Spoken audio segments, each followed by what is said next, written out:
And just like that, what is going on, everyone? This is the Nutrient Health Project Podcast, episode number 8. My name is Andrew Allen Frisch. Hey guys, I'm Holly Frisch. This is my wife, my best friend, my ride or die partner in everything. Mm-hmm. And today, episode number 8, we are going to be talking about our non-negotiables. So by non-negotiables, I'm talking about the things that we do every day or almost every day, without exception, that will help us basically like live the life that we're trying to live, become the people we're trying to become, build the brand that we're trying to build, and make the impact that we're trying to make.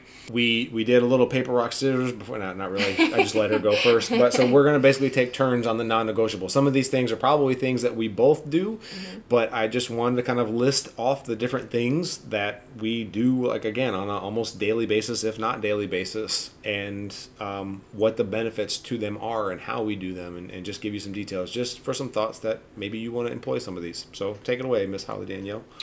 So one of the first things that I put on here is reading.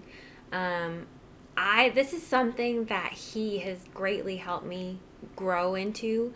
I read some here and there growing up, in school, like people, they make you read something and it's like, well, I don't want to read that. And, it just kind of puts you off. Like, I get out of school, I'm not reading. But then I met him and he introduced me to all kinds of, book world and things you can learn and how it's great for, growing as a person.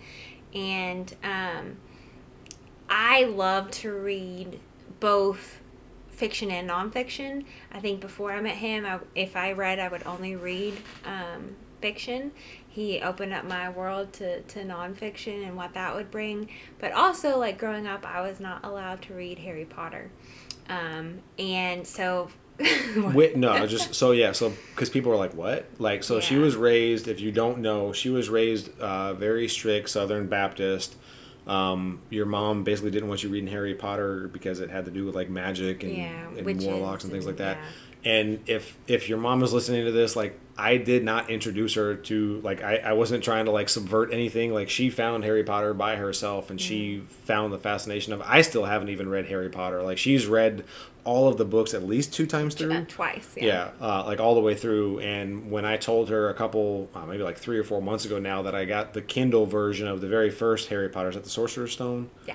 I got so excited. She was like, oh my God, yes. And I've literally read maybe like the first 5 or 6 pages of it because, again, I am very heavy on the nonfiction side of stuff. And the only time I really do read fiction is at night before I'm going to bed. Mm-hmm. But yeah, I just wanted to put that out there. I did not make her, the Harry Potter thing was her. So. But like that, it's just small little tangent. It's such a magical world. It's based on magic, but it's just like she does it so well. J.K. Rowling does it so well, and it just makes you feel like full of love and like you're wrapped in a big blanket, and just gave me a love for reading, and I think that kind of kick-started it. So it just opened up my eyes to fiction and nonfiction alike, and it's something that is so much better for you than just scrolling on social media. You can learn all types of different things and meet all types of people, and it's just really fun, and it's something we do daily. Yeah. So with my thoughts on reading, is it's something, just like she said too, where you have to read these books in school. Mm-hmm. And it's funny to me because some of the books that you have to read in school, I had zero interest. I didn't give a shit about Of Mice and Men. The only reason I like some of the Shakespeare was because the teacher who I had, and the teacher makes a big difference. My senior year English teacher was very, I don't know if anybody listening to this has seen Dead Poet Society. Awesome movie. If you haven't, please see it. Like, what's wrong with you if you haven't seen it? But my English teacher in senior year was very Dead Poet Society-ish. My junior year teacher, not so much. He was very deadpan. Like, he was one of those guys who, he was not a jerk, but just not a really, not somebody you would joke around with. And he would try to be funny in class, like kind of thing. It's just like, is he trying to be funny right now? But, reading like The Great Gatsby and Of Mice and Men, Romeo and Juliet and Midsummer Night's Dream and all these different books, like, you don't really care too much about now, like outside of school. when in my journey for reading, like after school, I didn't really read much. I would read, but it would be like Stephen King, or and even with that, like I would read 50 pages of a Stephen King book and then just set it down because I wanted to go play basketball instead. But like the first books that I really actually read were like the Jurassic Park. I was really big into Michael Crichton, so I read like the Jurassic Park, Lost World. I started reading all of his books. That got me into the fiction realm.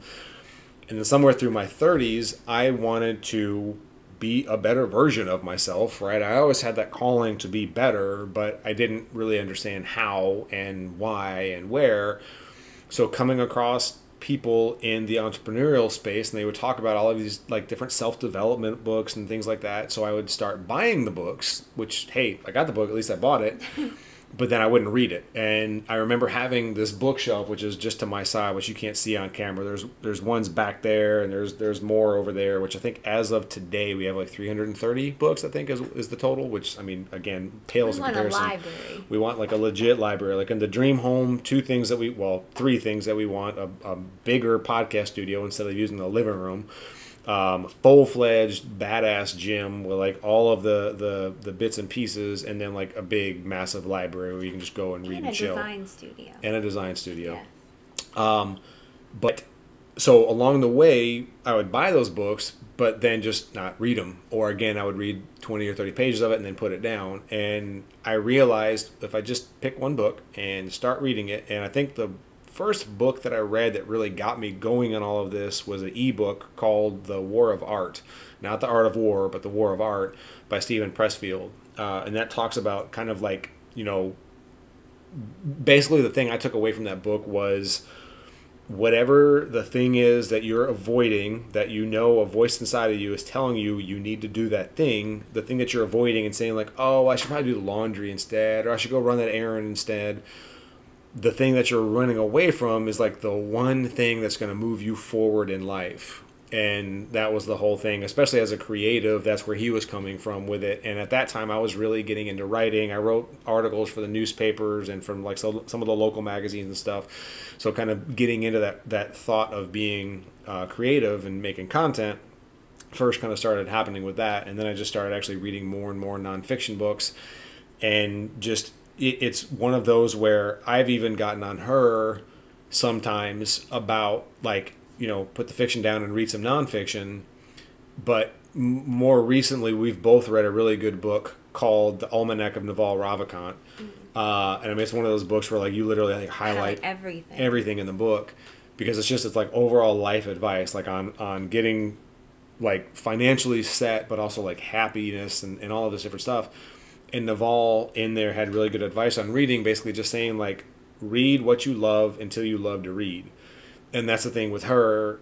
I would rather have her reading Harry Potter 7 times through every single one of the books than to just be on Instagram like scrolling through other people's highlights, right? And that's one thing that you touch on with reading is we are kind of experiencing in just, you know, 2021, like the shortening of the human attention span. We are experiencing people getting ADD. And like, how many times have you been in a conversation? Maybe you're the person that's in a conversation and your smartwatch goes off and you're right in the middle of a conversation and you just go and you look and you're like, and then you just forget what you were saying, right? Yeah. Even though you were just having a conversation with a human being in front of you, right? We're going through this shortening of the attention span. People joke about like, you know, goldfish have whatever it is, like a 5-second or 6-second attention span, and like they're beating us in terms of attention spans right now.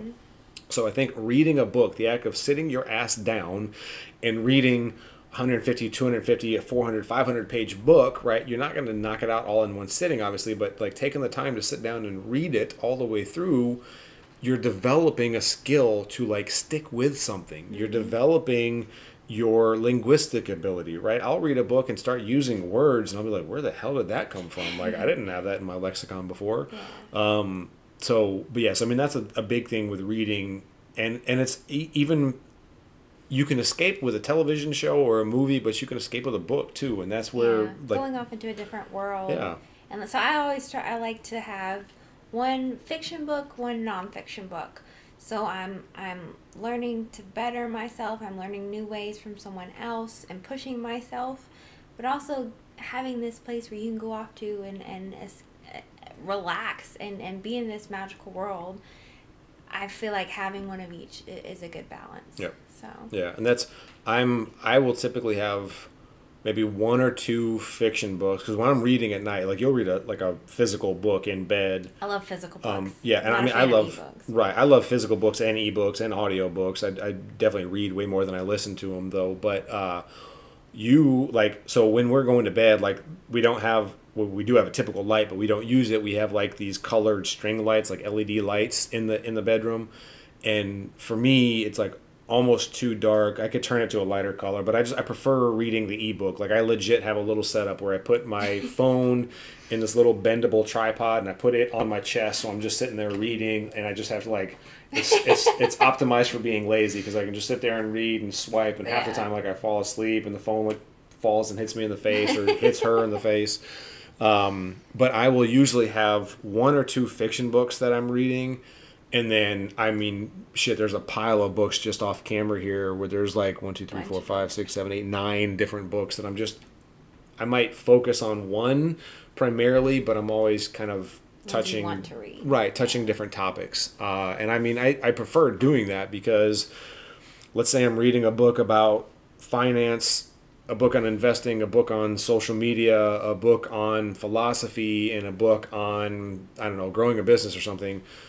Those books are all then going to intertwine, and I'm going to read them each differently than I would if it was just one at a time, right? But that also kind of like even the way we eat, right? When you make a meal, you don't want your food touching.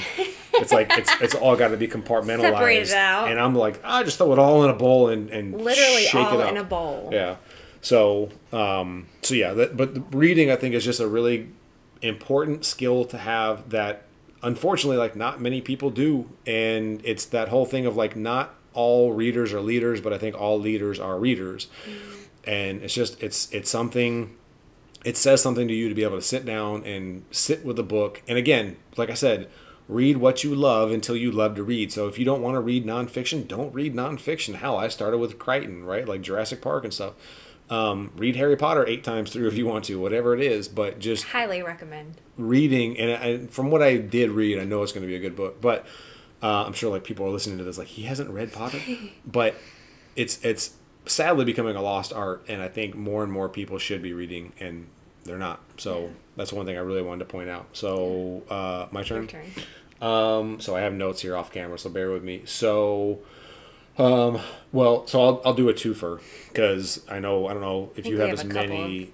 Some of them are the same, but I don't know if I have more than you, so I don't want to be like going on for 18 after you've done yours. But so these two are ones that I've done recent episodes on, episode 5 and episode 6. Episode 5 was on journaling, episode 6 was on meditation and like the benefits to them. So I'm not going to like belabor the point too much here, but exactly that, journaling and meditation. Journaling is something that pretty much every single day I'm going to do. There are days I might miss like 2 days out of the month where I don't do it. But meditation is something where probably 3 to 4 days of the week, if I'm honest. But I try to have, if anybody meditates, they'll get this. I try to have meditative experiences every day.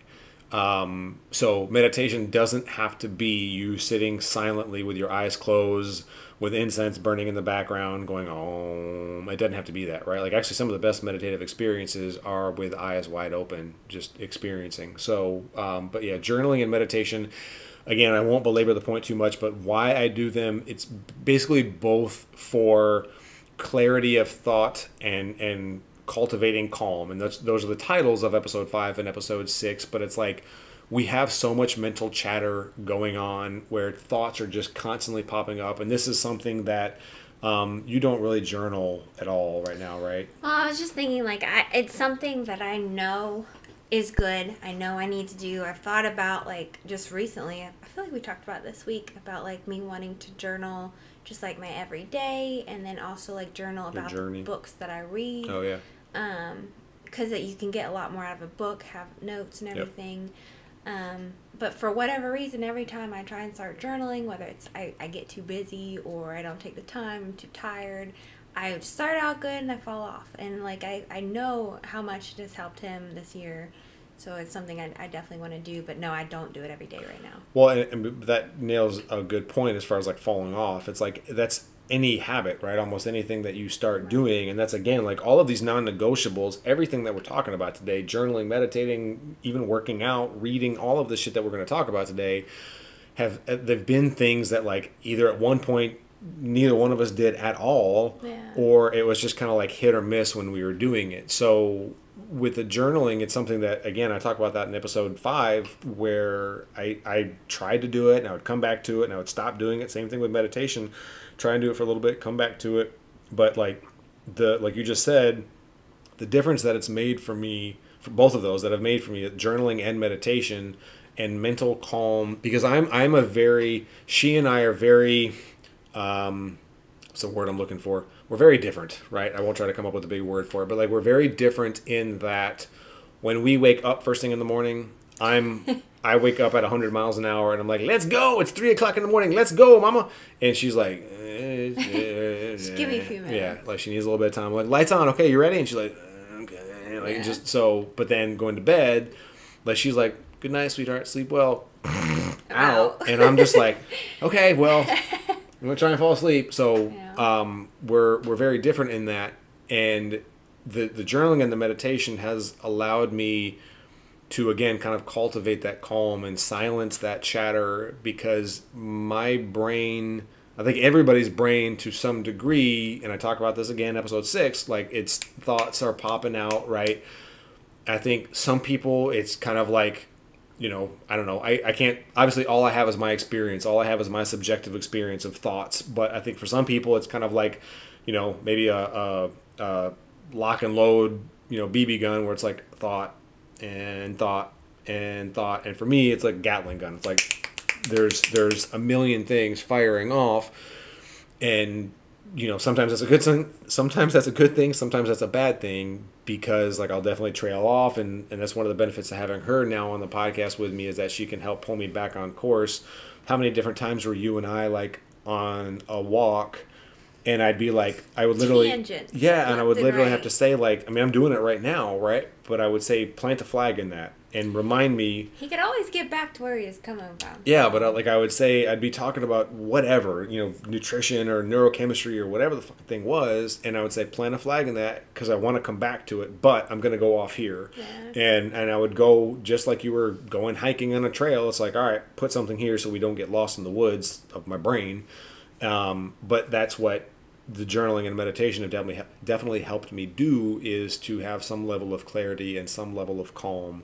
And I know you're not super big on the journaling right now, and that's one of the things I said as you were talking about, like you wanted to journal the day-to-day in your books, but I know you were also, you were, at least for a little while, writing about your journey, right, on your fat loss my weight loss journey. Yeah. I'm wanting to get better at writing. He's very modest, but he is a fantastic writer. He writes just like you're having a conversation with someone. Like, it's so smooth, so easy to relate to him. Like, just really good naturally at writing. And he'll, of course, say no, but he is. Yeah, I was going to say, if you're listening to this, I'm shaking my head on the video. He is really good. And that's something that I want to get good at. And how you get good at it, you practice it. So I was having trouble thinking what to even write about, and Andy's like, well, why don't you just write about your story, your weight loss story. So our last podcast, was that 7? Yeah. With our origin story, I was basically working on just writing that out, and through that, like, I learned how good, it was basically writing / journaling. I cried. Like, so it was cathartic, because you would like, it'd be like 3:30 in the morning, and I'm over here journaling and reading, and I would hear like sniffles, and I look over and you're like bawling, because you're just like writing about, people saying mean shit to you as a kid and stuff. And how much it affects you, and how like you think of this one thing and it trails off, and it's like, oh yeah, I remember that, and I just started crying, and it's very therapeutic. Yep. And something that I definitely need to stick to. Right. Stick with. So the journaling is definitely a non-negotiable for that matter, and I feel like the meditation is also a non-negotiable, and that's something that you've been doing more pretty regularly. That's also something that you've done and cried afterwards. Yes. So like, in my job, there's been some spots where it's very. I have anxiety there to begin with, but there's been some stressful times. I just felt it mounting, and Andy's like, why don't you go meditate? Why don't you just do some deep breathing, just calm? So I've used the Calm app before. I love that. I'm currently using like YouTube. You can find so many videos on YouTube for it, but there's breathing, just focusing on the breath. That has helped me greatly. The loving kindness. I'm sorry, what were you guys saying? No, you're fine. You don't. And just because I take a breath doesn't mean you gotta stop talking. And I appreciate you sharing the floor. But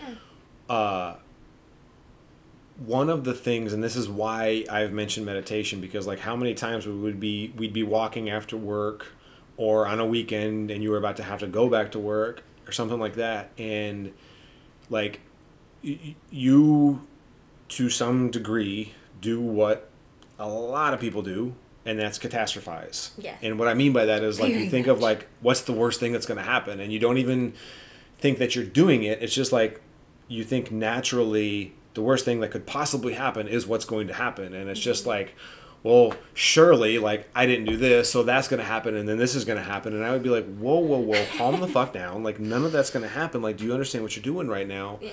And so many times, and I never want to be a person who, if somebody's telling me a problem, just be like, that's the solution. Like, I want to listen to it, but it's almost like if I see somebody like banging their head against the wall and like the wall stops like 2 feet over, it's going to be like, well, just like go over 2 feet, right? Stop hitting your head. So if there's a solution there, it's like, well, here's a solution. And so many times that we would be talking about this, you would even say like, I'm trying to stop thinking about it, but I just can't. And it's like, well, it's because you're obsessing about the thought, and because you haven't cultivated that calm of like just learning how to let go, right? It goes back to that thing that I think I've talked about in episodes, but it's like sometimes the only way to win certain games is to not play them. Mm-hmm. Because it's like, the example that comes to mind with that is if somebody is struggling with like if somebody's trying to overcome an addiction, whatever it is, food, alcohol, gambling, sex, whatever the addiction is, if you sit there and you start toying around with a thing of like, oh, I have that craving, but I don't want to do it, you're playing that game, right? And I've talked about that before. I'm almost positive in the podcast where you're basically just hitting that back and forth with a racket. You're saying like, I don't want to do it. You smack it, and then it comes back to you, of course, maybe instantly, maybe 10 minutes later. I don't want to do it. You're just smacking it back and forth. So sometimes the only solution to win a game is to not play the damn game. And that's where I was trying to get to with the meditation for you, is just like all of these things are coming up from you going to work, and those thoughts are just running rampant. It's like this just watching you. I'm watching the person I love the most in the world like freak out and have anxiety, not attacks, but like having anxiety over shit that probably will never happen. And it's like, sweetheart, like just meditate, like just cultivate that calm, because that's I talk about that in episode 6. Like one of the biggest benefits to meditating is you start to become aware of the thoughts that you're having instead of just identifying with a thought. So you could have a thought come up that, in the past would be, oh, well, if A, then B, then C, then D, then E, and oh my God, F. Right. But when you meditate, then you can have that experience of like, oh, look, my brain just said A, but I don't need to even go to B, C, D, E, or F. Right. And it's like you become aware of that thought. So, yeah. Well, like, so there's obviously different kinds of meditation. I love the loving kindness one, where you're just like putting love for yourself and for others in your life. Yep. And like I've cried during those, like gratitating, deep breathing, like those all, I enjoy those. And one thing that I'm working hard on, like, gonna take years, is like not catastrophizing, not like I've heard of it, both Andy saying it and in a meditation that I've done, of like there's this stream and you're sitting on the bank of the stream, and you see all these fish going by, and the fish are like your thoughts, and you can choose to pick up a fish, or you can choose to like just like, oh hey, there's that thought, and just let it go. Observe it. Yes. And I'm the worst at picking up the fish. I pick up the fish all the time, and I catastrophize about the fish. Well, it's like everybody, right? Everybody just goes like running buck naked into the stream, grabbing every fish and saying like, look at the fish. And it's like, no, like get out of the stream, just watch them. Like you don't have to grab them. So, right. That's something I work on. Yeah.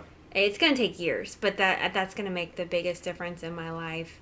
That and being able, I know Annie said meditating is like, it will help you be able to put a pause between your thought and an action. And that's something I desperately want to work on, because I'll catch myself. I'll think it and I'll act on it and be like, dang it, why did I do that? And that's something that meditation. We were just talking about this. Yep. That will help greatly. So, and you kind of flew by the term that for me and you is an everyday term, but other people, it's not a word. It's not a real word. Right. Not a real word. But you said gravitate. Right. And what gratitation is like obviously gratitude, right? Or meditate. So we gravitate. And what gratitation would be basically like sitting and thinking, at least it is what it is for me. It might be different for you, but what gratitation for me is like I'm sitting there and I'm just visualizing the future that I want in my life now, right? And some level of this gets into the secret and manifestation and all of this, and some people believe in that, some people think it's complete crazy talk. Whether it is applicable, or say that word 5 times fast, whether it's something that's useful or something that is, actually manifesting things into reality or whatever. Just, I get excited about doing the things I need to do, like recording these podcasts, like working with clients, with doing the workouts, whatever, when I think about what I'm trying to attain at the end of it. And that's what gratitation is for me, right? Like I'm picturing me and her 5 years from now, 10 years from now, right? I'm picturing us getting messages from other people telling us how much we're helping them, and even though this is, as we're recording this, episode 8, I've been lucky enough to the first 6 episodes I did solo, I've had people reach out and say like, hey, what you put out really helped me, right? And that really resonated with me, and I've shown you those messages. So it's like gratitating is just picturing more and more of that happening in the future, and it's being grateful, and it's basically a gratitude meditation. So we just call it gratitating. Is that basically what it is for you? So yeah, I just didn't want you to fly over gravitate. People are like, what the hell was that word? It's a normal term for us. Yeah, so gravitate. Yeah. But all right, next one, what you got? Let's see. Next non-negotiable on the list for Holly Danielle. Working out. I know that's definitely one for both of us. True story. I even through my weight loss journey, I would work out. I think I ended up working out 6 days a week, and I take 1 day rest. I think Andy, on the other hand, is 7 days every day. We were just talking about this yesterday. Yeah. It's something that I had never worked out until I went to Sports Village and met Andy and started training with him. I would occasionally walk on the treadmill. Never worked out growing up. My family didn't work out, so I never knew how or what to do. Never felt comfortable in a gym. And then through the process of losing weight, of learning how to use the machines, of learning how this works this body part, and if you want to work on this, you should do this. I fell in love with it. And it's something I looked forward to. That was my thing every day. I would have my oatmeal and peanut butter and strawberries an hour before I go to the gym, and I'd be pumped and powered up. Yeah, but so at the very end of it, I was going in and training with Andy or doing one of his classes, and then I'd be there literally for 3 hours. Yep. And it's not just oh, I need to get shredded. It's just, I loved being at the gym. Yeah. Music in my ears. I get to see him. We working out, sculpting. That was my place. Yeah. Well, and legit 3 hours too. And that's not nobody else. You don't need to be at the gym for 3 hours, right? There's at that time you were that was before we even started really talking. So you were 21, 22, I think, leading into that. When you're in your early 20s, you have enough hormones pumping naturally, you might as well be on steroids or something, but your body can recover from those things, right? When you get into your 30s and your 40s and beyond, you're not going to be able to go work out for 3 hours a day. Yeah. But I remember you being at the gym, we would train and do the heavier shit, the squats or the deadlifts or whatever, and then for 3 hours she'd be hitting all of the different cable machines Yep. and the different selectorized machines, and I'd be like, you know, is your goal to do every machine every day? Like, there's a lot of stuff here. And I remember I would be training another client, and I would walk by and kind of like look at my watch, like my Like, fake go watch, like look at my home. wrist, like and like mouth to her because she has the headphones, and like, go home. And she would smile and like shake her head. But I mean, and you know, we've talked about this in the previous podcast, in the origin story, about like that was her refuge. Like it was something that you look forward to, as an escape, right? Like you have to go to your job, you go to school, you got your family, but it's like, let me go to the gym and just like blah, get it all out. I remember sitting in one of my classes one time, I think it was accounting, and like it was going longer than expected, and I was just like looking at my watch. I'm like, I gotta get home, get ready for the gym, and I actually left class early because I'm like, the gym's where it's at. Yep. I want to be in the gym all the time. I'm going to the gym. I got up and walked out. I remember you telling me that story. You're like, I just packed up, but you're still going. I was like, I'm done. Bye. It's like, I'm ready to go. Yeah. So yes, working out makes a huge difference in your energy and just your overall how you feel. You look better, you feel better. It's good for you. Like, it's just good stress relief. Makes the whole day, like, you get that workout in the morning and the rest of your day is easy. Yep. So. No, and I agreed 100%. For me, it was like I started working out probably when I was like 14. Prior to that, my life revolved around video games. I did not care about being in shape at all whatsoever. My dad was very active. My mom, my dad lifted weights, played sports, stuff like that. My mom was like the calisthenics, you know, doing like, Tights. yeah, I mean, just, you know, like working out, like Jane Fonda-esque kind of stuff, in the living room. So, but that life was very foreign to me. They bought me my first video game system when I was 8, I think. And from there, it was like, that's all I cared about was video games. Fast forward to when I was 14, there's a basketball goal across the street from where I grew up in middle school. Actually, no, so I had it even before that. Started playing basketball when I was like 12 or 13 or something like that, but just terrible at it. Wanted to get good at it because it was fun. My dad would play with me, and then I got to where I was playing against other kids, and I wanted to get better at it. So being a 6'1" white guy, like I had to be in good shape. I didn't have, you know, the genes to be above 6.5 feet. So basically my working out it started with just me working out in my room, trying to get better at jumping and trying to get faster and stuff like that. It wasn't still even really about weight loss at that point. I just wanted to be able to perform better on a basketball court.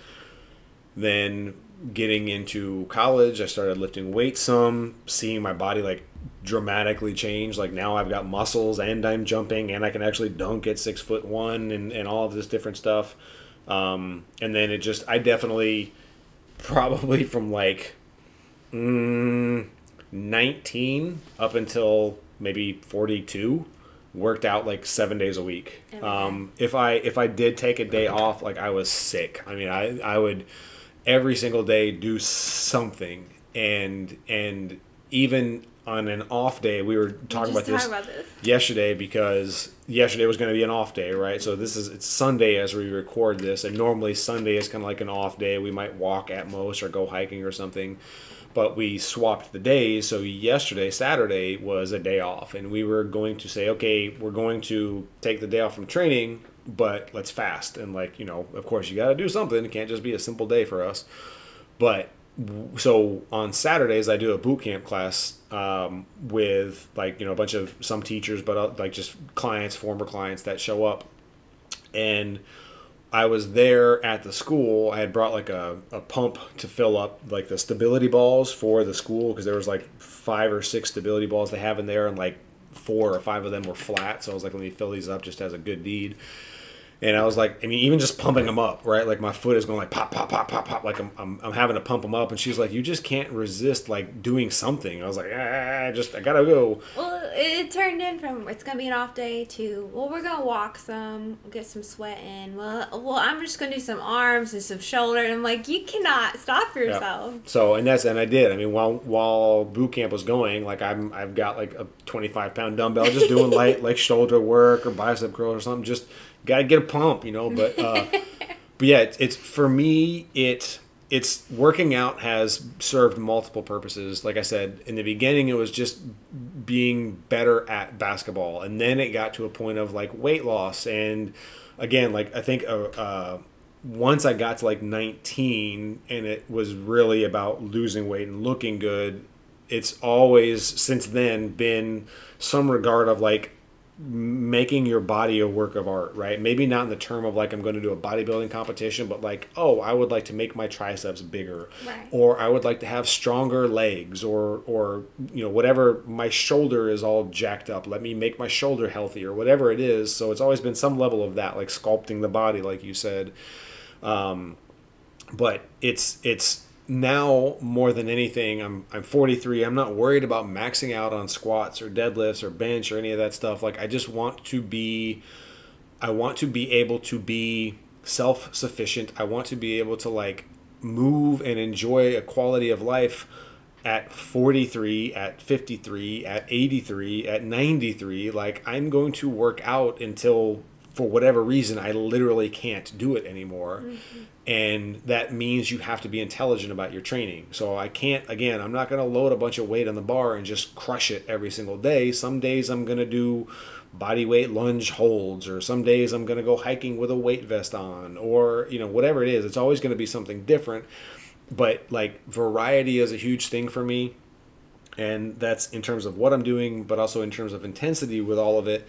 But I also train very intuitively. So again, if I'm feeling good, I'll lift some heavy shit. If my body is beat up, I'm going to lift some lighter stuff, or maybe I won't lift at all. But for me right now, it's a longevity thing, and it's also the thing of the mental image of a dog being locked up in a house, not being let out. By the time you get home from work, you hope that the house hasn't been destroyed because that dog has so much energy pent up. It's like that. It's like kind of cracking the top of the battery, so to speak, letting some of that juice out for the day, and then it's like legit. I have to start my morning outside of journaling and meditation or reading. It's like I gotta get that in because I'm gonna be. I mean, even after I work out, I'm the kind of person who like my foot is sitting here like bopping the whole time. Like she said, I can't sit still. Yeah. So I've got to get something in every day to just move and sweat and calm down a little bit. Yeah. So. I think it's his nature too. Very much so. So I was always hyper as a kid, if you can't tell. Yeah. All right, so that was yours, working out, right? Mm-hmm. Any other things on working out that you want to? Okay. No. We covered reading. So here's another, I think, big one for us is healthy food. That's a non-negotiable. So even when I have a cheat meal, so I try to get this across to clients that when I have a cheat meal, I'm not going to do pizza or ice cream or donuts or any of that kind of stuff, because it's like, if I do eat those things, which I shouldn't say I never do, but if I do eat those things, like I don't feel good for a couple of days. Like I physically feel sick to my stomach, my body hurts, my joints ache. And again, maybe it's because I'm working out, 5-6 days a week now. But the healthy food thing is like, I just feel so much better. And I didn't grow up, we talked about the origin story, like Holly grew up with Southern food and her mom putting sugar in the macaroni and cheese and the vegetables and stuff. Yeah. My parents were the exact opposite end of the spectrum, where my dad literally worked for a natural food warehouse. He would bring home all kinds of things. My mom would make like homemade yogurt, and it was like vegetables left and right. So I grew up with a very healthy start, but then somewhere along the way, like my mom would make me cinnamon and sugar toast in the morning as a treat, and then I figured out where she kept the sugar. And then I was like a latchkey kid, so I was left at home at a very early age. I remember being like coming home from school at like second and third grade, and like being home waiting for my mom and dad to get home from work, so I would be there by myself, and I was like, you can leave the front door open but lock that screen door. But the second that they were gone and I figured out where the sugar was, it was just like, So I never got like morbidly obese, but I was definitely like husky for a big part of my high school career. And it wasn't until kind of that 1920 when I hit college and I really started lifting weights that I really started trying to get serious about my nutrition and learning more and more about it. And that was, the internet was just kind of starting to come into, the internet's been around for a lot longer than that, but like, going to the library and getting on the internet and researching it and all that, you learn more and more, and then reading the muscle magazines. Mm-hmm. But healthy food just in general, like it's a staple, because if I'm not eating good food, I'm not going to feel like working out. I'm not going to feel like being active. I'm not getting good sleep. I've got brain fog. My body hurts. I just feel like shit. So and again, so I think I started to say this and then went off on a tangent. My cheat days, I'm gonna have a refeed day, or I'm gonna have a cheat day. It's like I'm basically just gonna eat a lot more food, but it's gonna be good, healthy food. Like I'm gonna eat. I could easily put down 5,000 or 6,000 calories, but it's going to be cashews, sweet potatoes, burgers, chicken, stuff like that, oatmeal, peanut butter, whatever it might be. But it's going to be healthier foods. Go through a lot of cashews in this family. A lot of cashews, which there's some in the fridge right now calling my name. Yeah. But yes, I mean, healthy food is a very massive important. non-negotiable for us. Yeah. Like, because like clients will ask us, like, well, have you guys ever been to this restaurant? You go to that restaurant. What about that? I was like, we don't go out to eat. And like, I mean, with my family. Right. Yeah. If we go to visit her family, it's like, well, we're going to be going out to eat multiple times. But so, that was even a New Year's resolution that we had that we've only done once. Yeah. I said like, hey, this year at the start of 2021, I said like each month, let's go out one time at the end of the month to a restaurant. And I think we did that for January. Right. And that was it. Yeah. We haven't, like, we went out and I got like a chicken Caesar salad or something like that. But we're just not big foodies in that regard. So it's not, I help people eat healthier, right? I help people have good relationships with food. And I mean, she was one of them, right? But I see the typical American's relationship with food, and it looks very dysfunctional to me. We reward ourselves with food every holiday, right? We cope with food. So for me, it's like healthy food. I'm definitely going to eat things that are more bland than what you would eat. But so healthy can be multiple different definitions, but I think healthy food is certainly a non-negotiable. So whatever that looks like, and I mean, it looks different. It looks similar for both of us, but it looks different for both of us. Right. So, agree. Yeah. All right, what you got? I think my last one is just learning new skills. Good one. So I have a goal for myself to work on coding. That's something that he definitely showed me to.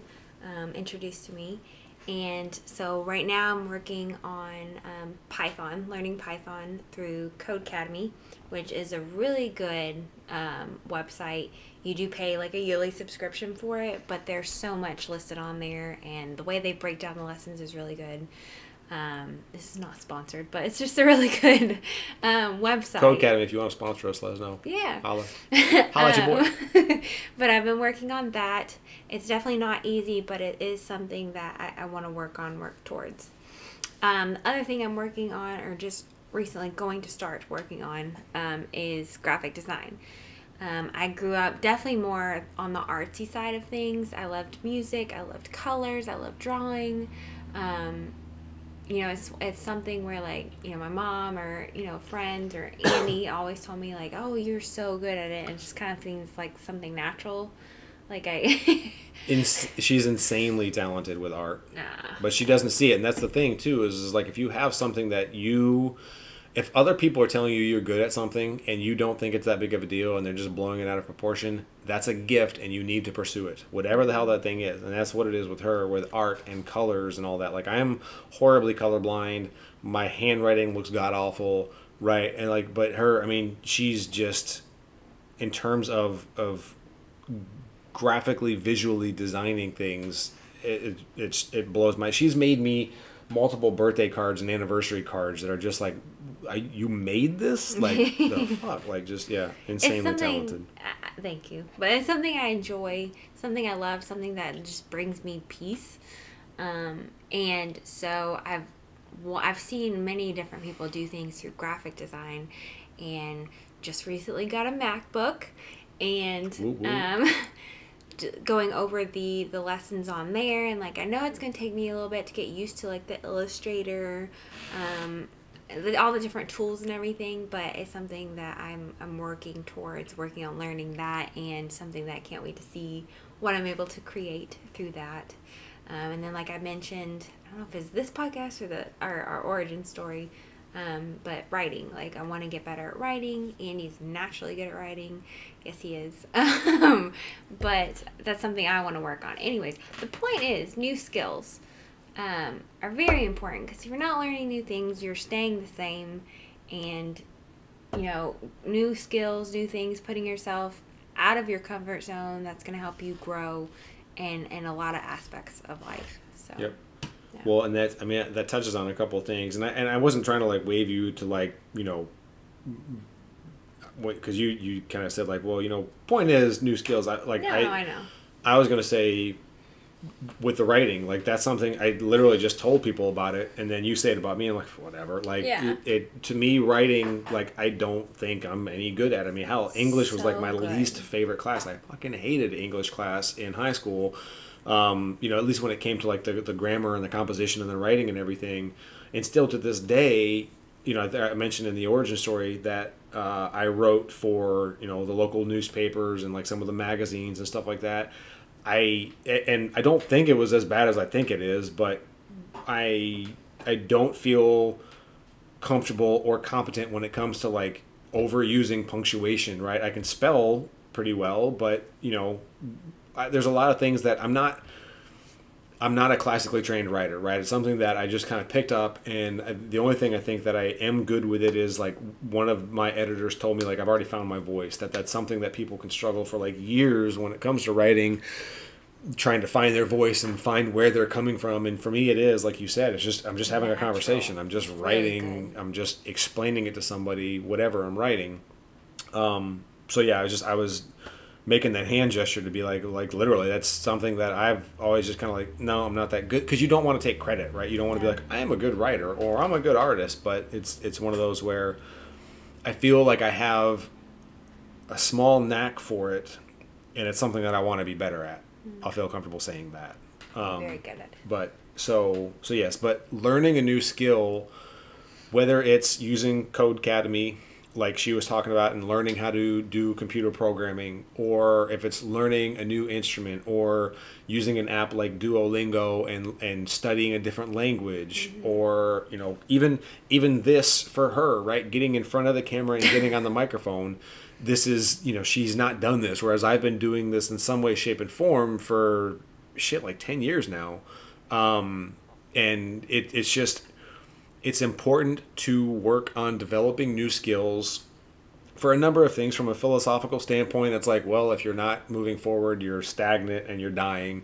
But from like a very real level, we need to understand that like we as human beings are the ultimate adaptation machines, right? So when you're born, you can't feed yourself. You can't wipe your own butt, right? You can't walk, but you learn to do all of those things, and you learn to write, and you learn to spell, and you learn to read. Maybe you learn to type on a keyboard. Maybe you learn to play an instrument. Maybe you learn to drive a car really well. Whatever it is, we're very good at specializing. But part of the way our body does that is it puts energy and resources into the things that we do more of, and it diverts resources away from the things that we don't do very much. So if you're somebody who can read but you never read a book, if you're somebody who, maybe you did play guitar but you completely stopped, right? You pick it back up, you're going to be really rusty with it, right? And you have to kind of knock that rust off. So the brain, to me, it's like just like with the working out, I want to be strong and flexible and all of this for as long as I possibly can. And that's a big part of why I work out, is because like I'm running from death, right? Like I know that time is going to get us all. I just think some of us get a little further away from it than others.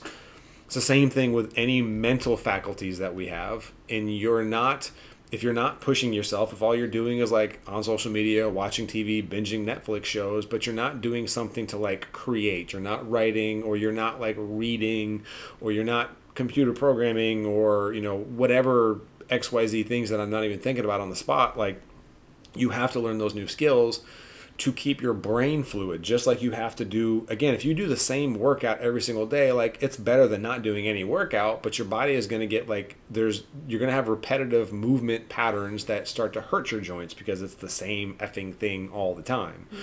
It's the same thing with like if somebody does crossword puzzles all the time. Okay, cool, it's crossword puzzles, and it's good, but like are you any good at math? Are you any good at using a computer? Do you know a new language? Are you tactile with instruments, right? So there's different ways to go about it. So learning a new skill is definitely a very good non-negotiable. And it's just, I mean, it keeps life interesting, right? It's like the spice of life because you're doing new stuff. Yeah. So I wake up every day. Yeah. Looking forward to it. Yep. So that's a really good one. And it doesn't even have to be anything like excessive. I mean, for you, I think 10 minutes, right? Is that what you? I made it to where like I had to do at least 10 minutes a day. Yeah. And starting out with 10 minutes, that takes pressure off. But usually you go more than that. So. Yep. It's good. Well, so and that's kind of an overarching thing to look at all of these with is none of these things that we talk about in this non-negotiables episode or any of the episodes that I've recorded previously, these don't have to be 2-hour a day commitments. It could be, again, I journaled for 5 minutes. I meditated for 5 minutes, right? I practiced coding for 5 minutes. And you might say like, well, what the hell good is it going to do me to code for 5 minutes? If you code for 5 minutes every day at the end of a month, right, for 5 minutes at the end of a month, you've done over 2 hours of coding, right? So, I mean, like 2.5 hours. So, yes, more would probably be better, right? But it doesn't need to be 2 hours in a day. So, you usually do more. Right, and just start small. Exactly. Yeah. So, it's just, I feel like most people try to bite off way more than they can chew from the very beginning instead of like, pace yourself. Start small. Again, code for 10 minutes, and if you're like, I don't really like this, then okay, cool, like do something else for 10 minutes, right? That's a lot of the apps now, like that Duolingo that I mentioned for language. They're small bite-sized lessons that take you like 2 to 3 minutes to complete a lesson, and you can do as little as one lesson a day, or you can do like 5. I mean, you can do as many as you want. So start small and just like something to where you're challenging your brain just like you're challenging your body. So Okay. Good. So that's your last one? Yep. That's my last one is probably the most important and the most challenging for me, and that's sleep hygiene. What I mean by sleep hygiene is now what it looks like is trying to go to bed at the same time every day. Ideally, I'd like to try to wake up without an alarm. And if you've not heard us talk about it already, if you're new to the podcast, we're usually up at about 3 a.m., which means we're usually in bed by like 7, 8 p.m., she's out like a light. I think the sleep hygiene that helps her, which helps me too, but it's like we turn the thermostat down to typically like 69, 70 degrees, which is pretty cold in this apartment. And we have blackout curtains on both of the bedroom windows. So like the bedroom is like pitch black outside of the LED lights that we have in there, which even those are set to go off at a certain time. She can pretty much hit the pillow after maybe reading for 15, 20 minutes and she's out. For me, again, waking up at 100, going to bed, it's always been a challenge. I've said for years that sleep is kind of my kryptonite, where I know I need to get it, but more often than not, my sleep, instead of getting 7 to 8 hours, it's going to look like 5 to 6 hours, and then I'm probably going to get a nap sometime throughout the next day. But sleep hygiene for me has been cold temperatures. That's been a massive game changer. Again, because we are going to bed so early, doing the blackout curtains is definitely, I mean, that's a non-negotiable, because otherwise light's coming through and it's like impossible to fall asleep. But it's also part of where some of my troubles in the past have come from, because I have a hard time winding down. And if anybody's listening to this, they might, identify with this, where it's like you turn to things that probably aren't the best solution. Sometimes it could be something as innocent as a Tylenol PM or an Advil PM, or even like melatonin, which are drawbacks to all of those things. You're not really getting, with the Tylenol PM and the Advil PM, anything that is like advertised as a sleep aid, you're not actually getting sleep. Really, all it's doing is knocking you out, right? You're not getting good sleep. You're just unconscious. So that doesn't apply to melatonin. There's reasons why melatonin in and of itself is not a great idea to take long term. That's an issue for another podcast. But for me, like I've tried the Advil PM in the past, never really, I was way too groggy from it. So for me in the past, it's been like that's where part of my alcohol and weed or pills, like in my 20s, would be part of it, because I would never be one to wake up and want to drink, or middle of the day I'm going to go tie one off. Like I would get all of my stuff done, and then when I'm trying to unwind for the night and go to bed, that's where let me drink, let me smoke some weed or eat an edible or whatever it might be. So my sleep issues have led to other issues. And like, obviously you can't drink every night to go to sleep because that's not a good habit. I mean, even, some people, I've worked with a lot of people, just a glass of wine every day or just a cocktail just to relax. It's like, that's not a long-term solution. So for anybody listening to this who may be having those same kind of sleep issues, there are a myriad of things that can cause that. From a lot of it's going to boil down to most likely something hormonal, right? But that could be testosterone, cortisol, thyroid issues. I mean, estrogen, blah blah blah blah blah blah blah blah. So there's no way I could help even come up with one solution for everybody, even if I tried to. For me, what's made a big difference, and to the best of my knowledge, I have a healthy thyroid, I have healthy testosterone, so all of those things, those boxes are checked. For me, what's really helped is what she's already apparently producing plenty of by herself, and that's GABA. And GABA is just, if you're not aware, it's like an inhibitory neurotransmitter, so it helps you calm down. It helps kind of dim all of the other switches.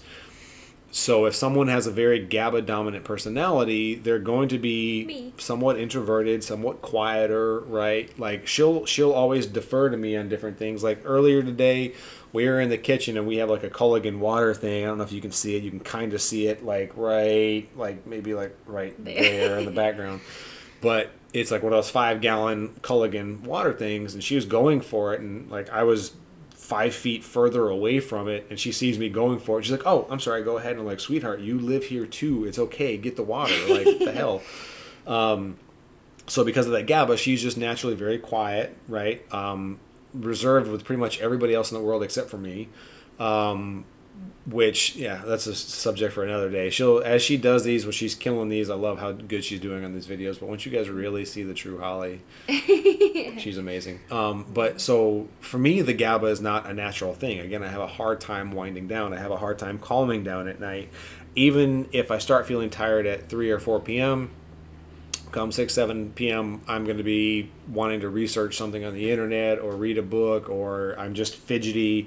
Your second wind. Last night, I woke up 2 different times and just got up and went and stretched for 20 minutes just to calm down, right? Because my body is just spasming. So, and this has happened from an early age. I remember having restless leg syndrome when I was 6 and 7 years old. My legs twitching so bad that I would cry at night because I just could not sleep. My legs just wouldn't stop spasming. So if you're listening to this, one thing that might help you is GABA support. Source Naturals has an entire line of products called Serene Science, and I'm almost positive that GABA Calm was one of them. Will you hand me the book right underneath the hub? Carefully. Wow. There you go. Yeah. So GABA Calm was something that I learned about in this book called The Mood Cure. If you're not watching the video, it's called The Mood Cure, and it is by Dr. Julia Ross. She mentions GABA Calm in that. And this book is from the 80s or something, maybe even early 90s, I'm not sure. But she mentioned it, and I'm like, there's no way that still exists. And I searched on Amazon, found it, sure enough. GABA Calm. We have GABA Calm, and then Optimistic, I think, is the other one. Optimistic helps. Yeah, Optimistic kind of helps you. If you're just not if you feel flat, or you're just not in a good mood. Optimistic is there are 3 kind of horse pills. They're bigger, but you take them and they feed your serotonin and GABA building blocks. Just chill the rest of the day. So that really helps if you're not having a great day. But the GABA support, you just take. GABA Calm it's a lozenge. You just take one, and you can have 2 of them. And I'll have one around 3 or 4 to help me start to calm down. And then if I need a second one, I'll do it 6 or 7 as we're stretching, getting ready for bed. And those definitely seem to make a big difference. So because without that sleep hygiene, you're not getting good sleep. And a good day starts the night before. So if you want to have a good day, you've got to get a good night's sleep. And getting a good night's sleep comes at the tail end of some sleep hygiene. So that is my last non-negotiable for this episode. Yeah. All done on yours? I think so. So that is all we got. Again, just as a quick rundown, I don't know everything that you have on yours, but because I don't have that good of a memory. But so journaling, meditation, working out, reading, healthy food, sleep hygiene, learning a new skill. Skills, yeah. Is that everything? Yeah, we had a lot of So that's everything we went over today, guys. Everyone, again, thank you for listening. We appreciate every second that you spend listening to this podcast. Our mission is to try to help you live a healthier, happier life, to try to simplify some of the things that are out there that are too complicated. Again, I've mentioned this in the past, but I think the health and fitness industry is really good at either making things simple or effective, but not simple and effective. We overcomplicate shit too much. Way, way, way too much. So that's the mission with this podcast, is to make things applicable, make them simple, make them, effective. And this is our corner of the world. So I love that smile. So everyone, thank you for listening. Holly, any parting words? Just thank you. Thank you for being here. Thank you for listening to us and letting us have fun. She hates when I put her on the spot. I do. So, that is all we've got. Episode number 8 in the books, Nutrient Health Project podcast. Again, if you aren't subscribed, please subscribe. Please share this. Hit that little notification bell so you know when the new episodes are coming in. You can find us on your podcast platforms. You can find us on YouTube. You can find us on all the social medias, blah, blah, blah, blah, blah, blah, blah, all that good stuff. Like, share, subscribe. You know what to do, guys. Thank you for watching, everyone. Have a fantastic rest of the day. Go be awesome. Live your best life. That's all we got. Bye. Bye, guys.